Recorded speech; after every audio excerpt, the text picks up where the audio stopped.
Hello दोस्तों, स्वागत है आप लोग का और एक नया वीडियो में लोकसभा चुनाव 2024 के ऊपर। तो ऑलरेडी हमारा देश में 7 दफ़ा इलेक्शन में 6 दफ़ा ऑलरेडी हो चुका है, सिर्फ और एक दफ़ा इलेक्शन बाकी है जो अपकमिंग 1 जून में होने वाला है, जो अपकमिंग सैटरडे है उसमें।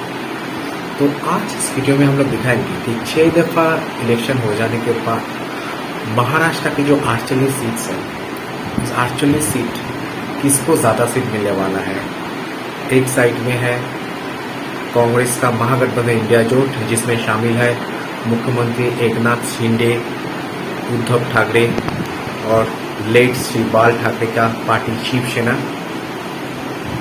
जो इंडिया गठबंधन में एक बहुत ही महत्वपूर्ण इम्पोर्टेंट इंडिया जोट का एक हिस्सा है। दूसरे साइड प्रधानमंत्री नरेंद्र मोदी का भारत जनता पार्टी भाजपा या बीजेपी का जो गठबंधन है इंडिया अलायंस, उसको ज़्यादा सीट मिलेगा। इस वीडियो में हम लोग खुलासा करेंगे कि महाराष्ट्र की जनता क्या चाहता है, महाराष्ट्र की जनता किसको सरकार गठन करने में देखना चाहता है, भारत जनता पार्टी का जो गठबंधन है इंडिया अलायंस को या शिवसेना और कांग्रेस का महागठबंधन इंडिया को,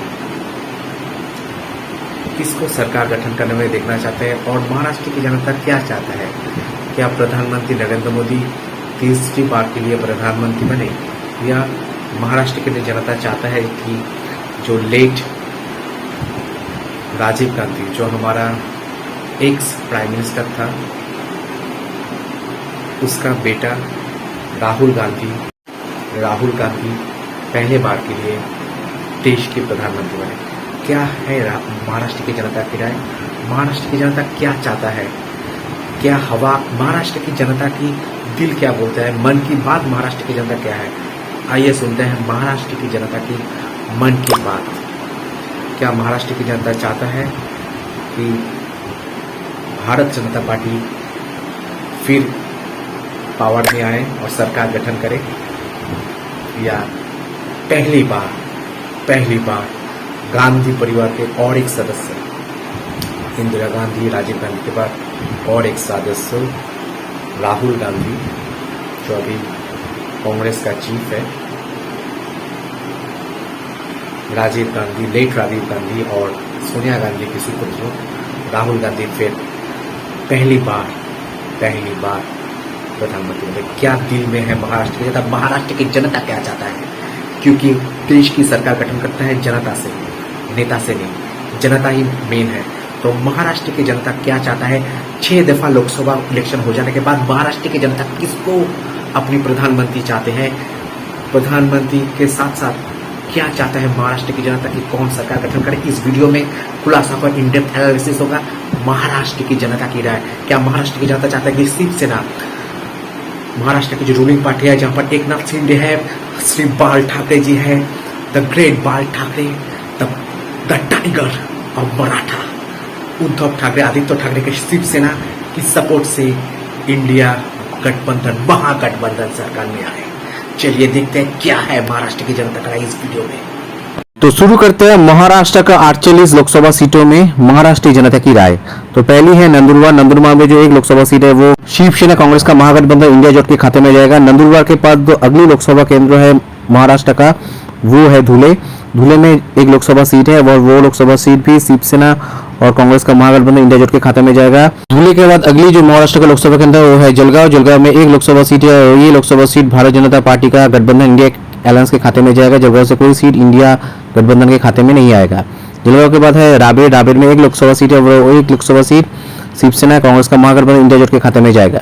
राबेर के बाद जो अगली लोकसभा केंद्र है महाराष्ट्र का वो है अकोला में एक लोकसभा सीट है और अकोला का जो एक लोकसभा सीट है वो बीजेपी का गठबंधन इंडिया अलायंस के खाते में जाएगा। कांग्रेस का महागठबंधन इंडिया जोट के खाते में कुछ नहीं आएगा अकोला से। इसके बाद अमरावती में एक लोकसभा सीट है और अमरावती की एक लोकसभा सीट शिवसेना और कांग्रेस का महागठबंधन इंडिया जोट के खाते में जाएगा। बीजेपी का गठबंधन इंडिया के अलायंस में कुछ नहीं आएगा। इसके बाद वर्धा में एक लोकसभा सीट है और वो एक लोकसभा सीट कांग्रेस और शिवसेना के महागठबंधन इंडिया जोट के खाते में जाएगा। बीजेपी को वर्धा से कुछ नहीं मिलेगा। इसके बाद बुल्डाना में एक लोकसभा सीट है और वो एक लोकसभा सीट भी शिवसेना और कांग्रेस का महागठबंधन इंडिया जोट के खाते में जाएगा। बीजेपी को बुल्डाना से कुछ सीट नहीं मिलेगा। इसके बाद रामटेक में एक लोकसभा सीट है और वो एक लोकसभा सीट शिवसेना कांग्रेस का महागठबंधन इंडिया जोट के खाते में जाएगा। रामटेक से कोई सीट बीजेपी को नहीं मिलेगा। इसके बाद नागपुर का जो एक लोकसभा सीट है, ये लोकसभा सीट में बीजेपी वापसी करेगा और बीजेपी का गठबंधन इंडिया अलायंस को मिलेगा। शिवसेना और कांग्रेस का महागठबंधन इंडिया जोट को कुछ नहीं मिलेगा नागपुर से। इसके बाद भंडारा में एक लोकसभा सीट है, वो लोकसभा सीट शिवसेना और कांग्रेस का महागठबंधन इंडिया जोट के खाते में जाएगा। भंडारा से कोई लोकसभा सीट बीजेपी का गठबंधन इंडिया अलायंस को नहीं मिलेगा। भंडारा के बाद गढ़चिरौली का जो एक लोकसभा सीट है, वो एक लोकसभा सीट शिवसेना और कांग्रेस का महागठबंधन इंडिया जोट को मिलेगा। गढ़चिरौली से कोई लोकसभा सीट बीजेपी का गठबंधन इंडिया अलायंस को नहीं मिलेगा। इसके बाद चंद्रपुर में एक लोकसभा सीट है, वो एक लोकसभा सीट शिवसेना कांग्रेस का महागठबंधन इंडिया जोट को मिलेगा। चंद्रपुर से कोई भी लोकसभा सीट एनडीए अलायंस को नहीं मिलेगा। इसके बाद जलना में एक लोकसभा सीट है, वो एक लोकसभा सीट कांग्रेस और शिवसेना के महागठबंधन इंडिया जोट को मिलेगा। जलना से कोई लोकसभा सीट बीजेपी का गठबंधन इंडिया को नहीं मिलेगा। इसके बाद परवानी में एक लोकसभा सीट है, वो एक लोकसभा सीट शिवसेना कांग्रेस का महागठबंधन इंडिया जोट को मिलेगा। परवानी से कोई भी लोकसभा सीट बीजेपी का गठबंधन इंडिया अलायंस को नहीं मिलेगा। इसके बाद नादौर में एक लोकसभा सीट है, वो एक लोकसभा सीट शिवसेना कांग्रेस का महागठबंधन इंडिया जोट को मिलेगा। नादौर से कोई लोकसभा सीट बीजेपी को नहीं मिलेगा। नादौर के बाद जो है डिंडोरी में एक लोकसभा सीट है, वो एक लोकसभा सीट बीजेपी का गठबंधन इंडिया अलायंस को मिलेगा। डिंडोरी से कोई लोकसभा सीट शिवसेना और कांग्रेस का महागठबंधन इंडिया जोट को नहीं मिलेगा। इसके बाद हिंगोली में एक लोकसभा सीट है, वो एक लोकसभा सीट शिवसेना और कांग्रेस का महागठबंधन इंडिया जोट को मिलेगा। हिंगोली से कोई लोकसभा सीट बीजेपी का इंडिया अलायंस को नहीं मिलेगा। इसके बाद भिवंडी में एक लोकसभा सीट है, और एक लोकसभा सीट भारतीय जनता पार्टी का गठबंधन इंडिया अलायंस को मिलेगा। भिवंडी बाद जो अगली लोकसभा केंद्र है महाराष्ट्र को भी बहुत इंपॉर्टेंट है, वो है यवतमाल में एक लोकसभा सीट है, वो एक लोकसभा सीट शिवसेना और इंडिया का महागठबंधन इंडिया जोट को मिलेगा। यवतमाल से कोई भी लोकसभा सीट भारतीय जनता पार्टी का गठबंधन इंडिया अलायंस को नहीं मिलेगा। यवतमाल के बाद आता है पालघर में एक लोकसभा सीट है, और पालघर का जो एक लोकसभा सीट है वो शिवसेना कांग्रेस का महागठबंधन इंडिया जोट को मिलेगा। पालघर के बाद जो अगली लोकसभा केंद्र है वो है नासिक में एक लोकसभा सीट है, वो एक लोकसभा सीट शिवसेना और कांग्रेस का महागठबंधन इंडिया जोट को मिलेगा। नासिक के बाद जो अगली लोकसभा केंद्र है वो है औरंगाबाद में एक लोकसभा सीट है, और वो लोकसभा सीट कांग्रेस और शिवसेना की महागठबंधन इंडिया जोट को मिलेगा। औरंगाबाद के बाद आता है कुल्लन में भी एक लोकसभा सीट है, और कुल्लन का जो एक लोकसभा सीट वो शिवसेना और कांग्रेस का महागठबंधन इंडिया जोट को मिलेगा। कल्याण के बाद आता है महाराष्ट्र का अगली लोकसभा केंद्र ठाणे में एक लोकसभा सीट है, वो लोकसभा सीट शिवसेना और कांग्रेस का महागठबंधन इंडिया जोट को मिलेगा। ठाणे के बाद जो अगली लोकसभा केंद्र है वो है मुंबई उत्तर, तो नॉर्थ मुंबई में एक लोकसभा सीट है, और वो लोकसभा सीट बीजेपी का गठबंधन इंडिया अलायंस को मिलेगा। मुंबई उत्तर के बाद अगली जो लोकसभा केंद्र है वो है मुंबई उत्तर पश्चिम, मुंबई नॉर्थ वेस्ट, तो मुंबई उत्तर पश्चिम का जो एक लोकसभा सीट है वो एक लोकसभा सीट शिवसेना और कांग्रेस का महागठबंधन इंडिया जोट को मिलेगा। इसके बाद मुंबई उत्तर पूर्व का जो एक लोकसभा सीट है वो एक लोकसभा सीट फिर बीजेपी का गठबंधन इंडिया अलायंस को मिलेगा। इसके बाद मुंबई उत्तर मध्य में जो एक लोकसभा सीट है वो भी बीजेपी का गठबंधन इंडिया अलायंस को मिलेगा। मुंबई उत्तर मध्य के बाद मुंबई दक्षिण मध्य के जो एक लोकसभा सीट है वो लोकसभा सीट भी शिवसेना और कांग्रेस का महागठबंधन इंडिया जोट को मिलेगा। मुंबई दक्षिण पश्चिम के बाद मुंबई दक्षिण साउथ मुंबई में जो एक लोकसभा सीट है वो शिवसेना और कांग्रेस का महागठबंधन इंडिया जोट को मिलेगा। इसके बाद बात करते हैं अगले लोकसभा के अंदर सोलापुर में जो एक लोकसभा सीट है वो एक लोकसभा सीट बीजेपी का गठबंधन इंडिया अलायंस को मिलेगा। सोलापुर के बाद चलते हैं अगले लोकसभा के अंदर महाराष्ट्र का है सांगली में भी जो एक लोकसभा सीट है वो एक लोकसभा सीट बीजेपी का गठबंधन इंडिया अलायंस को मिलेगा। सांगली के बाद जो अगली लोकसभा के अंदर महाराष्ट्र का वो है पुणे का जो एक लोकसभा सीट है वो एक लोकसभा सीट शिवसेना और कांग्रेस का महागठबंधन इंडिया जोट को मिलेगा। पुणे के बाद चलते हैं अगली लोकसभा के अंदर महाराष्ट्र का वो है लातूर में जो एक लोकसभा सीट है वो एक लोकसभा सीट बीजेपी का गठबंधन इंडिया अलायंस को मिलेगा। लातूर के बाद चलते हैं उस्मानाबाद अगली लोकसभा केंद्र। उस्मानाबाद का जो एक लोकसभा सीट है वो एक लोकसभा सीट शिवसेना और कांग्रेस का महागठबंधन इंडिया जोट को मिलेगा। उस्मानाबाद के बाद चाहते हैं भीड़ में जो एक लोकसभा सीट है वो बीजेपी का गठबंधन इंडिया अलायंस को मिलेगा। इसके बाद चलते हैं अगली लोकसभा के अंदर महाराष्ट्र को है शिरडी का जो एक लोकसभा सीट है वो एक लोकसभा सीट शिवसेना और कांग्रेस का महागठबंधन इंडिया जोट को मिलेगा। शिरडी के बाद अहमदनगर में एक लोकसभा सीट है, और अहमदनगर का जो एक लोकसभा सीट है वो बीजेपी का गठबंधन इंडिया अलायंस को मिलेगा। अहमदनगर के बाद चलते हैं शिरूर का जो एक लोकसभा सीट है वो एक लोकसभा सीट शिवसेना कांग्रेस का महागठबंधन इंडिया जोट को मिलेगा। शिरूर के बाद जो अगली लोकसभा केंद्र है महाराष्ट्र को है बारामती। बारामती में जो एक लोकसभा सीट है वो इंडिया और शिवसेना के महागठबंधन इंडिया जोट को मिलेगा। बारामती से कोई लोकसभा सीट बीजेपी को नहीं मिलेगा। इसके बाद चलते हैं रायगढ़। रायगढ़ लोकसभा केंद्र में एक लोकसभा सीट है। रायगढ़ का जो एक लोकसभा सीट है वो शिवसेना और कांग्रेस का महागठबंधन इंडिया जोट को मिलेगा। इसके बाद माबल। माबल में जो एक लोकसभा सीट है वो शिवसेना और कांग्रेस का महागठबंधन इंडिया जोट को मिलेगा। माबल के बाद अगली लोकसभा केंद्र हाथकनगले की आती है। तो हाथकनगले में जो एक लोकसभा सीट है वो एक लोकसभा सीट शिवसेना और कांग्रेस का महागठबंधन इंडिया अलायंस की मिलेगा। इसके बाद आता है माड़ा की। माड़ा में जो एक लोकसभा सीट है वो एक लोकसभा सीट शिवसेना और कांग्रेस का महागठबंधन इंडिया जोट को मिलेगा। इसके बाद आता है रत्नागिरी। रत्नागिरी का जो एक लोकसभा सीट है वो एक लोकसभा सीट भारतीय जनता पार्टी का गठबंधन एनडीए अलायंस को मिलेगा।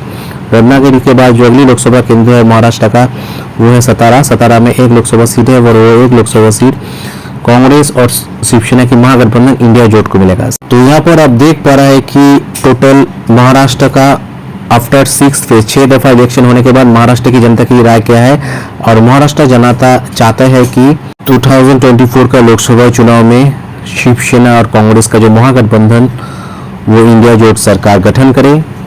और यहाँ पर अगर आप न्यूमेरिक सुप्रीमेसी की बात करेंगे तो बीजेपी का जो गठबंधन है इंडिया अलायंस को उसको 15 सीट मिला है और शिवसेना और कांग्रेस का महागठबंधन इंडिया जोट को 18 सीट ज्यादा मिला, टोटल 33 सीट महाराष्ट्र से। महाराष्ट्र की 840 जो लोकसभा सीटों का जो ओपिनियन पोल है इसका सबसे ताजा और तेज सर्वे का ये वीडियो यहाँ पर खत्म हो रहा है। उम्मीद करता हूँ ये वीडियो आप लोगों को अच्छा लगा है।